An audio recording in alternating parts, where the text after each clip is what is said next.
dipped into the water, but I swear the Cult of Jiro has been coming out. I'm seeing people on Twitter. I'm running into them in my ranked and my experimental matches. Like, the Jiros are coming out, and I don't know where it came from because it's not like a lot changed for them. Yeah. I mean, sometimes, man, it's just one thing has to change for another character for that character to finally shine. So maybe like some other Scythe character got nerfed or something. Some other sword character got nerfed. And they're like, you know what? Jiro's pretty cool. Like, just going to hop in on that now. So here we go as we get into our first game. Got the Jiro, got the Asuri. Asuri, another popular pick here just throughout every region pretty much. But yeah. Understandably so, with the Katars being such a better weapon right now and her having 2 dunks. Like, I mean, I know that's got to feel good. Yeah, those dunks can be super satisfying, of course. And if you're going to play a Katar character, most people are going to lean into that. Asuri burns the spot dodge for the GC downlight, expecting Elsom to play aggressive on that one. He tries to go in after to punish it, but didn't get too much off of it. Yeah. All right. Nice little weapon toss to go ahead and get back to the stage now. That's the one good thing. I think this is the one real good thing about solos in Scythe is that this is where this weapon can definitely shine. You know, get the right read. You can carry someone all the way to the blast zone. He's definitely looking for a lot of these down airs and neutral airs, but none of them really finding the mark just yet. Nice job sticking on the wall there, expecting the dunk down from Rygunduz. There's the weapon spawn on the right side. Both of them are going to be looking for that recovery for the knockout. This is Small Brawl Haven, so Nair could actually do it just because of that closer kill boxes. Yeah. All right. Sends him out of there. That was either he is insane or he's brilliant, because if Rygunduz didn't land on the stage, Elsom was going to die. Oh, like, that ground pound would have won, but Elsom was like, nah, I got this. Okay, a quick side stick right there on the gravity cancel off the side of the edge, and that was just I feel like it was just enough power. Seemed like he was just past that blast zone, so good stuff. But unfortunately now we got an unarmed scrap here for Jiro, but hold on, man. Maybe it was unfortunate for the Asuri, but got a little bit of turnaround. Elsom, you good? Still touching. He's got the wall. He's living on this Jiro. And, I mean, look at the damage in the top right. I think Elsom's got the lead despite all the insane unarmed fight with Rygunduz. Yeah. I mean, he's doing a really good job of getting past that. That was a great way to get past in the down air.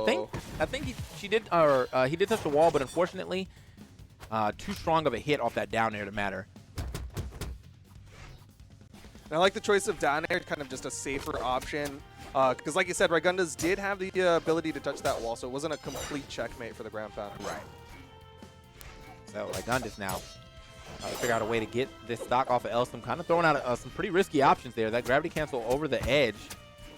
Didn't get punished, but nice. Should be able to make it back. Yeah. Oh, jukes. All right, what are we doing here? Okay, gets sent back up. I was like, all right, this seems like this is going to be a reverse edge guard for sure for Elsom. Got all the way over, got the full combo there onto Rygunduz, but couldn't finish it off and still managed to touch the wall. Whoa! What a chase from Rygunduz, and Elsom was ready for it. They're literally like magnetized to each other. They are constantly chase dodging and chain dodging to just stay on top of each other. But Elsom still with that damage lead, means this is very doable for him. Yeah. Most definitely, though. They're definitely like stuck onto each other. And Elsom now getting that little good dodge. Little throw backwards. Hold on. Still touching Rygunduz. Outside. Ooh, the recovery actually going to drop on that wall there. Rygunduz thinking the lucky stars, but a D-Light recovery, and Elsom takes game number 1. Yeah, man. Rygunduz poked his head one time and got punished for that one. Good stuff to Elsom. Great reaction. So you can get that punish and send Rygunduz packing on that first game. The Jiro looking pretty smooth. Saw some really good Scythe combos as well. Wasn't able to finish that like really long one to the left, but regardless, that was a lot of damage added up, even if you didn't get the stock. It looks like Elsom loving the Scythe, not so much the sword, as he's going to make the swap over to the Fate for game number 2. It's always interesting when somebody swaps on win. That's just like a I can win better play. Yeah, for sure. It's like, you know what, man, honestly, I don't really see too much usage for that sword, so here I am swapping over to something else. Here we go. Same map picks for Elsom and Rygunduz game number 2. Of course, no swaps on Rygunduz's side. And we'll likely be trying to change up that playstyle a little bit. We saw once where he did like a reverse D-Sig. I think if he had just gone straight with it, could have gotten the knockout. But either way, it's Elsom with the scythe. Okay. All right, so see how the scythe is playing out, man. Playing in a nice little spacing game so far. A good thing I do like about this though is that the SIGs for Fate are very much more like exact teller, or doing exactly what they need to do. You got the shotgun, you got the shotgun rifle, you got the warp, which I don't really see too many people use, but if you want to get a little cheeky with it. Oh, doesn't really matter though. That was a nice little play right there. Nice little edge guard with the weapon toss to boot. And Elsom on the respawn, already going in onto Rygunduz. But yeah, like you're saying, Fate Scythe Sigs, very nice. I think that's one thing that when Fate got added, a lot of the Scythe mains out there were talking about is how like she finally has Sigs that are good on the Scythe, whereas like a lot of times, not so much. But Rygunduz with another side Sig. And Elsom down to the final stock might be rethinking this swap to Fate. Yeah, this Fate swap not looking the greatest right now, which is interesting because I do feel like he got a lot done on his scythe when he was playing Jiro. Oh my! You're done. You're done. 3 stock for Rygunduz in game number 2. Thanking Elsom for making the swap to Fate and just letting him run all over him with that one. Yeah, that was okay, man. That was just like an Asuri 101 class right there. Like once you get someone to panic, it's time to throw that neutral sig out because you're most likely gonna hit it. Ah, man, that was beautiful. Yeah, that was a master class on the Asuri edgeguard, and Elsom was in the map banning stage and then just completely rethunk all that and is actually trying to decide what legend to pick now. Yeah, that was a big rip, dude. And I mean, like, it seemed like he was actually right there for the ledge touch too, or the wall touch, but fortunately was just a little lower than he needed to be. And look at that, man. Just the damage dealt, damage taken, such a spread here. And I'm hoping that I'm thinking we're gonna swap off this Fate. That that was not it. Yeah. Look at that time survived per stock, 27 versus 82. All of those 3 stocks were during that 82 of Rygunduz. But it's Elsom on the swap over to the Knicks for game number 3. Sticking with Scythe Legends, this one will have a little bit more defense than the Fate will, but I don't know if defense was necessarily the pitfall there for him. Yeah, I mean, I feel like it doesn't matter how many times you got hit there. Like you were, even if you were on a higher defense legend and you were able to make that back to the ledge, you would have just got ground pounded for sure. So. I do like Nyx though. He does have some pretty good SIGs as well as having the gauntlets, or not the gauntlets, the blasters as your secondary weapon. Could try to go around spacing out the guitars, but also maybe be able to space out the swords if you do it correctly. Right now though, the start not looking too great. Interesting up toss from Rygunduz so far. Pretty even on both sides, which is, I guess, good for Elsom as he gets the dare into ground pound, one of the few true combos of the scythe. And Elsom looking a lot better on this Nyx. Okay, so that's whenever you get that off the wall splat, you basically that's a true combo. Yeah, they're still in hit stun when you bounce them off that wall. Nice. And so you can go into that ground pound. You have to like fade back for the ground pound though. All right, well he definitely did that, man. Good stuff. We keep it moving into this third game. Oh Punish. No. Rygunduz is actually now playing a little too confident. I know you bodied him in that last game, but it could have just been the Fate. Now we're going to see what Elsom's got with the blasters. Almost connects with the N-Sig. Goes for it twice. A little too Nyx brain there for Elsom, but Rygunduz gets the falling neutral air. Still needs to get this stock off of Elsom in order to keep himself alive in this game number 3. Weapon toss, and it looks like Elsom was trying to trick him up, or looking at that weapon with a little diversion tactic so he can get that ground pound, but not going to find it. Down sig not going to find the mark either. Okay, get back to stage here. Nice little side air. Both of them actually throwing out side airs and still can't get the KO yet, mostly because of that wall, the bounce off the stage, but finds it right there with the down air, and now got him on even stocks, but that is a lot of damage here already on Rygunduz. Jesus, just pulls no punches, I'll tell you that. Immediate side heavy. Almost the exact opposite. Basically pushing punches from Elsom, and now he's looking for that Gimp. Still hasn't gotten a Gimp on Rygunduz, so, a little feather in the cap for Rygunduz, I guess. Okay, down air, not going to find the mark. Nice.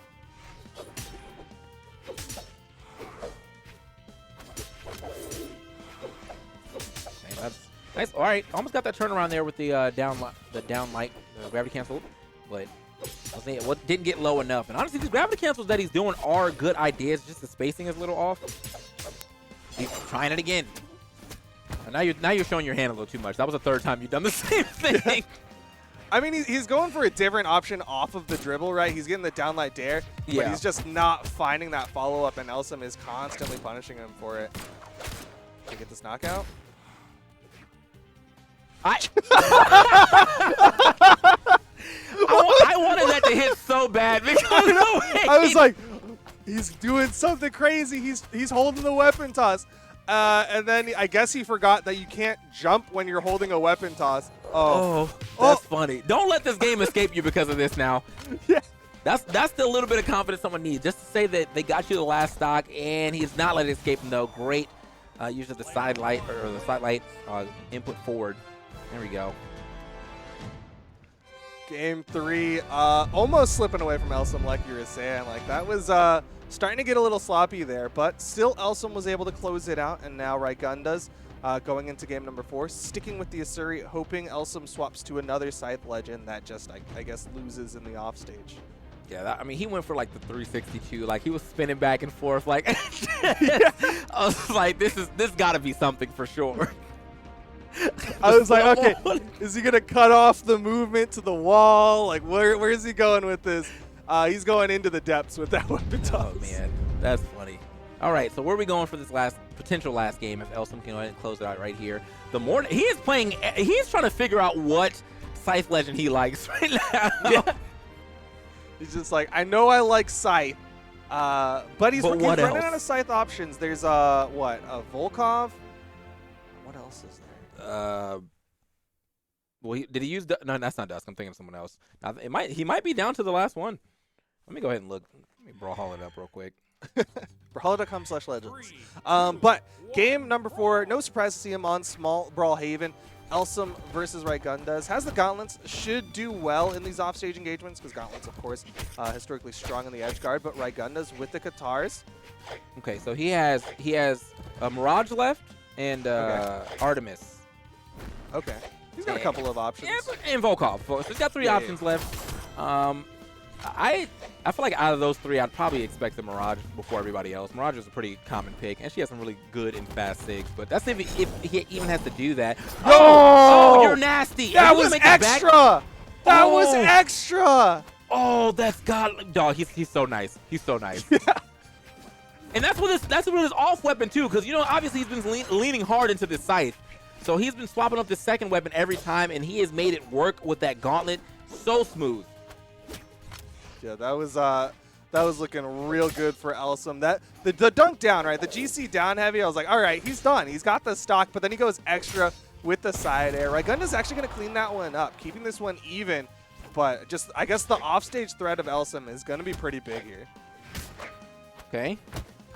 Nice. He gets back onto the stage, and now he's got the gauntlets on deck. All right. Honestly, he kind of had that read. I think he inched a little too far forward, but he knew that was there was some type of option that he was going to be able to punish with that side. Oh my God! Up. Okay. Okay. Dodged. I mean that's better option for him to go up. Honestly, he was closer to the top, so that makes sense. Yeah. Recovery was smart. Oh, nice snare. Okay, gonna stop the active frames of that down heavy, but Rygunduz still very much on the back foot here. Nice weapon toss. Looking for the option there, but Rygunduz able to avoid the positioning. Still the downlight, gonna get the knockout, and Elsom looking to run away with this one 3-1. Yeah. Now, see, it seems as though he definitely drifted a little too far away when he was going for that side air, but still found the downlight input forward, kicked him out of that game. And now pretty good lead developing. Not to say that he can't end up taking like a nice guitar string or a guitar like air dodge read string and be out of here. But still, you got to find it right now. He's fighting his way in here. The bounce going to keep that from going too far. Okay, neutral light will stuff the recovery. Still, Elsom has the movement. The Sair's going to help, but the dare will finally finish off the stock. Last stocks here for game number 4. Rygunduz needs this to take this to game 5. Yeah. All right. Tries to look for that downlight yet again. Rygunduz. Get back on stage. Can't get that the third piece of that combo that he was looking for. A little overzealous right there with the neutral sig.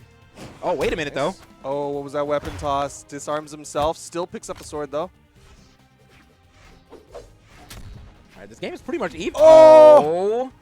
He's Okay, still stuck, but Elsom with the D-Light ground pound will take it out. Game number 4 goes the way of Elsom, 3-1, and Rygunduz is out of there. Just the pool of Scythe characters from Elsom is too strong. And right as I was about to say this game is looking a little even, he managed to find that first ground pound in the Ascendant pack. And there's that first combo, man. It was beautiful. That was just a nice way to set it up, you know? Yeah. That was a really nice start for Elsom in game number 4. But there you're seeing at the bottom, Elsom wins it out over Rygunduz. Doggo and Goddess are actually fighting it out on the other side of the losers quarterfinal. So the winner of that matchup will go on to fight Elsom, and then of course the winner of that will go on to fight Kyler Alice. Dummy sitting in the grand finals. Yeah, man, Dummy, I know he's going to be sitting there for quite some time. We're just sitting here watching the action, making sure he can capitalize on any mistakes that he may be seeing from these competitors right now. Doggo and Goddess going 1-1 right now, though. So good stuff for Goddess, because, you know, like, I would think, like, off of, you know, just thinking about that match, you're going to think that Goddess or Doggo's going to win. You know, he's been up in these high ranks, in these high situations for a bit. Goddess, also probably been up here a couple times too, but relatively new name to me. And she seems like she's trying to make herself known for sure to more people if she can continue her streak in this tournament. Yeah, I feel like Goddess has had like a pop here and there. I do believe she's won a tournament, but still like kind of started drifting away at the tail end of 2020, and then is now starting to try to come back into this in 2021. But there you're seeing the score between Elsom and Rygunduz, that kind of tail end. Both of them surviving 60, I believe that's seconds per stock. Yeah, I would assume such. But yeah, I mean, very even match between them, to be completely honest. It's just Elsom. Surprising though, it is surprising.